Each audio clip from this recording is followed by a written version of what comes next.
बहुत समय की बात है। देवगढ़ नामक राज्य था। उस राज्य के बाजू में एक जंगल था। उस जंगल में एक दिन एक हिरनी ने एक बहुत सुंदर हिरण को जन्म दिया और वो हिरण इतना सुंदर था कि खुद उसकी माँ भी उसे देखकर हैरान हो गई, क्योंकि उस हिरण का रंग रूप बाकी हिरणों से बिल्कुल अलग था और उस हिरण का रंग बिल्कुल सुनहरा था, सोने के जैसे। जन्म के कुछ समय बाद छोटा सुनहरा हिरण एक दिन जंगल में अपनी माँ के साथ घास खा रहा था कि तभी उन दोनों पर एक शिकारी की नजर पड़ी। सुनहरे हिरण को देखते ही शिकारी बिल्कुल हैरान हो गया और अपने आप से कहने लगा, इतना सुंदर हिरण का बच्चा तो मैंने कभी अपनी जिंदगी में नहीं देखा। इसका रंग तो देखो, बिल्कुल सोना है, सोना।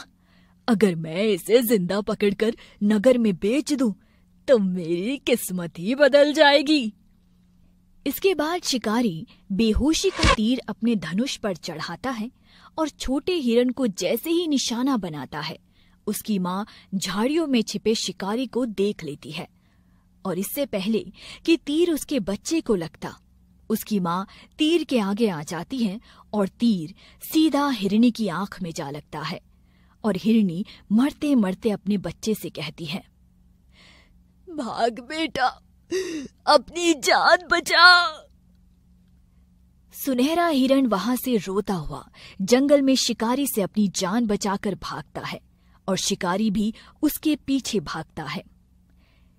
लेकिन कैसे ना कैसे करके सुनहरा हिरण शिकारी से बच निकलता है और थकावट के कारण एक पेड़ के नीचे बैठ जाता है।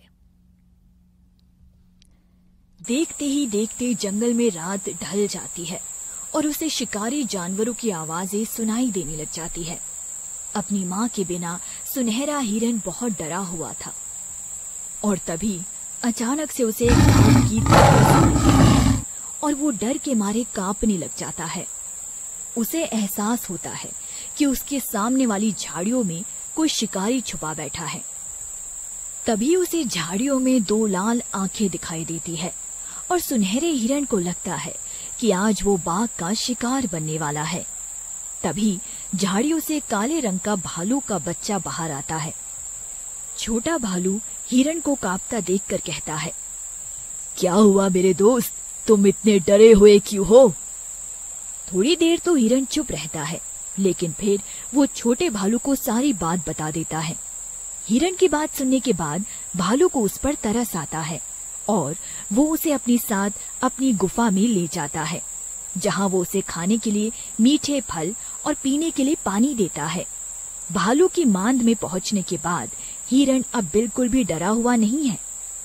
कुछ ही दिनों में वो दोनों पक्के दोस्त बन जाते हैं और अब वो दोनों रोजाना साथ में घंटों खेलते हैं और सारा समय एक साथ ही बिताते हैं। और देखते ही देखते कुछ ही महीनों में सुनहरा हिरण बड़ा हो जाता है। अब वो काफी ताकतवर और पहले से और भी ज्यादा सुंदर हो चुका है। उसके सींग भी उग चुके हैं। सुनहरे हिरण अपने आप में जादुई भी है। जब से उसके सींग उगे हैं, पूरा जंगल फलों वाले पेड़ों से भर गया है, क्योंकि सींग उगने के बाद जंगल में हिरण जहां भी घास खाता है, वहां कुछ ही दिनों में एक फलदार पेड़ उगाता है। इसी जादुई शक्ति के कारण अब जंगल के सभी जानवर उससे दोस्ती करना चाहते हैं और अब सुनहरे हिरण के कई और हिरण दोस्त बन चुके हैं। और अब नए दोस्त मिल जाने पर धीरे धीरे भालू के साथ खेलना और समय बिताना बंद कर देता है और उससे दूरी बनाने लगता है। अपने दोस्त का ऐसा बर्ताव देखकर शकुनक सुनहरे हिरण से पूछता है, क्या हुआ मित्र, अब तुम मेरे साथ क्यों नहीं समय बिताते? तुम मुझसे दूर दूर क्यों भागते हो? इसके जवाब में सुनहरा हिरण कहता है, तुम अपनी तरफ देखो और अब मेरी तरफ देखो। तुम कितने बदसूरत और भद्दे हो और मोटे हो। तुमसे हर समय कितनी बुरी बदबू आती है। मेरी तरफ देखो, मैं कितना सुंदर हूँ। मेरे जैसा हिरण तो पूरे जंगल में नहीं है। तुम्हारे साथ रहने में अब मुझे शर्म आती है। भालू गुस्से से उसे जवाब देता है, जब हम छोटे थे तब तो तुम्हें मेरे साथ रहने में कोई शर्म नहीं आती थी। हिरण ने कहा, तब मैं बच्चा था, ना समझ था, तब मेरा कोई दूसरा दोस्त भी नहीं था। अब देखो, पूरा जंगल मेरा दोस्त बनना चाहता है, और अब मेरे और भी दोस्त हैं जो मेरे जैसे हिरण हैं, जिनके साथ घूमने में मुझे कतई शर्म नहीं आती।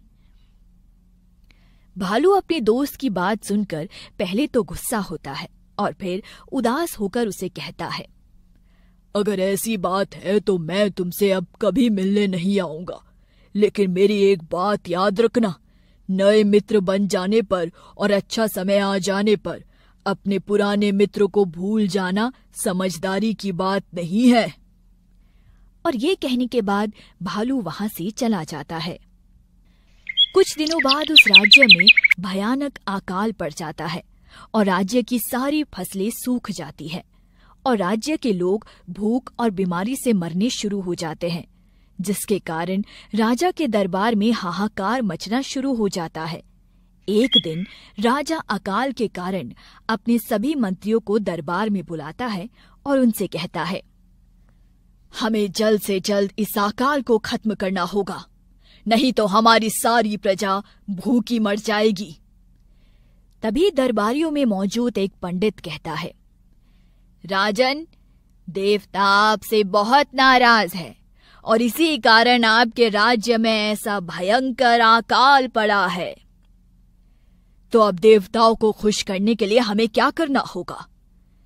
देवताओं को खुश करने और अकाल खत्म करने के लिए आपको बलि देनी होगी। पर किसकी? पंडित राजा को बताता है कि वो कुछ दिनों पहले जंगल में गया था और वहां उसने देखा था कि अकाल का जंगल पर कुछ ही असर नहीं हुआ था। सारा का सारा जंगल फलदार पेड़ों से लदा था, जिसका कारण एक सुनहरा हिरण है। अगर हम उस हिरण की बलि दे देते हैं तो ये अकाल भी अभी के अभी खत्म हो जाएगा। राजा पुजारी की बात मान लेता है और अपने सिपाहियों को सुनहरे हिरण को पकड़कर लाने का आदेश देता है। राजा के सिपाही अगले दिन जंगल में पहुंच जाते हैं और सुनहरे हिरण को ढूंढने लग जाते हैं। कुछ देर ढूंढने पर सिपाही देखते हैं कि सुनहरा हिरण जंगल में अपने बाकी हिरण दोस्तों के साथ घास खा रहा है और जहां जहां से वो घास खा रहा है वहां से एक फलदार पेड़ उग रहा है। ये देखकर सब सैनिक हैरान हो जाते हैं और उन्हें ये पक्का विश्वास हो जाता है कि इस हिरण की बलि देने से निश्चित ही अकाल खत्म हो जाएगा। सैनिक सुनहरे हिरण को जिंदा पकड़ने के लिए एक गड्ढा खोदते हैं, फिर उसे घास से ढक देते हैं। अगले दिन जब सुनहरा हिरण अपने नए दोस्तों के साथ घास चरने आता है तो वो उस गड्ढे में गिर जाता है। हिरण मदद के लिए गुहार लगाता है, चिल्लाता है, बचाओ, बचाओ, मुझे यहाँ से बाहर निकालो। तभी वहां राजा के सैनिक पहुंच जाते हैं और सुनहरे हिरण के दोस्त उसकी मदद करने के बजाय उसे गड्ढे में अकेला छोड़कर भाग जाते हैं और सुनहरा हिरण बेबसी से बस चिल्लाता रह जाता है। राजा के सैनिक उसे जाल में बांधकर ऊपर खींचते हैं और उसे पिंजरे में बंद करके राजा के दरबार में पेश करने के लिए ले जाते हैं। लेकिन अपने पुराने दोस्त सुनहरे हिरण की पुकार सुनकर भालू वहां पहुंच जाता है, लेकिन सैनिकों को सामने देखकर भालू कुछ भी नहीं कर पाता। अगले दिन जब सैनिक सुनहरे हिरण को राजा के दरबार में पेश करते हैं तो भालू वहां पहुंच जाता है और कहता है, राजन, अगर आपको बलि देनी ही है तो आप मेरे मित्र की नहीं बल्कि मेरी बलि दीजिए। भालू की बात सुनकर राजा बहुत प्रभावित होता है और कहता है, भालू, तुम बेशक से ही साफ दिल वाले और इस सुनहरे हिरण के परम मित्र हो, पर भयानक अकाल के कारण मेरी प्रजा मर रही है। मेरे पास इसकी बलि देने के अलावा कोई उपाय नहीं है। भालू राजा को कहता है, राजन, अगर आपका उद्देश्य सिर्फ अकाल खत्म करना है तो इसके लिए मेरे मित्र की बलि देने की क्या जरूरत है? मतलब मतलब मेरे दोस्त के पास जो दिव्य शक्ति है उसे वो एक गुफा में मौजूद झरने का पानी पीने से मिली है, और अगर आप उस झरने के पानी को अपने राज्य के खेतों में छिड़कवा दे तो आप आसानी से राज्य में अकाल को खत्म कर सकते हैं। पुजारी गुस्से में राजा को कहता है, नहीं राजन, ये इस भालू की चाल है अपने दोस्त को बचाने के लिए।